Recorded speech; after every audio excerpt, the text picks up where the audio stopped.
מרכז סיעוד ותיקים, אשר נוסד מחדש ב-2015, יושב במבנה מפואר, מאובך ומותאם לכל הצרכים של הדיירים ובני משפחותיהם. במרכז שוהים דיירים בגילאים שונים, אשר חלקם דיירים במימון משרד הבריאות וחלקם במימון פרטי. מרכז סיעוד ותיקים מורכב מ8 מחלקות, 4 מחלקות סיעודיות, 2 מחלקות תשושי נפש, מחלקת סיעוד מורכב ומחלקת שיקום. מחלקת השיקום הינה מחלקה המכילה את הציוד החדיש ביותר. הדיירים מקבלים טיפולים במגוון תחומים הניתנים על ידי צוות רב מקצועי וכוללים בין השאר דירה טיפולית המתופעלת על ידי צוות ריפוי בעיסוק, מנוף הולכה המשמשת צוות פיזיותרפיה ובנוסף טיפולי קלינאי תקשורת. כל מחלקה פרוסה על פני קומה שלמה ומציעה חדרים זוגיים ברמה מלונאית, לובי קומתי ומרפסת גדולה. כמו כן, בכל קומה קיים מרחב מוגן לשעת חירום.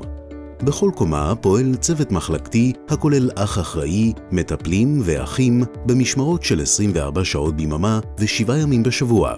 צוות המרכז הינו צוות ותיק ומנוסה שרובו עובד במקום שנים רבות. למרכז יש אישור ייחודי לעשות עירוי ומתן אנטיביוטיקה נוזלית במקום, מה שחוסך פינוי של הדייר לבתי חולים במקרים בהם זה נחוץ. כל הדיירים נהנים משירות אישי הכולל רחצה, האכלה, החלפה יומיומית של כלי המיטה ושירותי כביסה.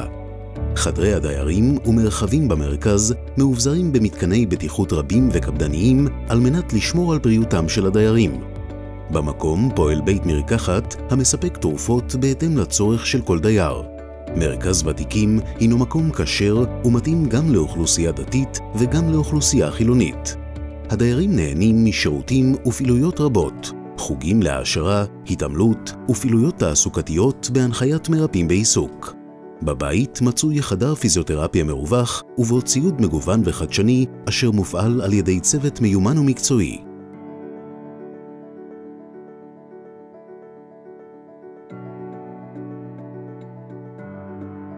דיירי הבית זוכים לתפריט אוכל מגוון המבושל במקום על ידי צוות המטבח בהשגחת דיאטנית, ובנוסף הדיירים מקבלים ייעוץ ומעקב תזונתי.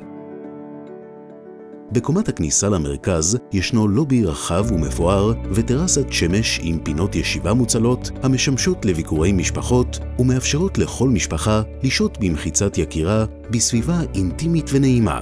במקום יש חניה מסודרת למבקרים. מרכז סיעוד ותיקים. איתנו אתם בידיים טובות ובטוחות.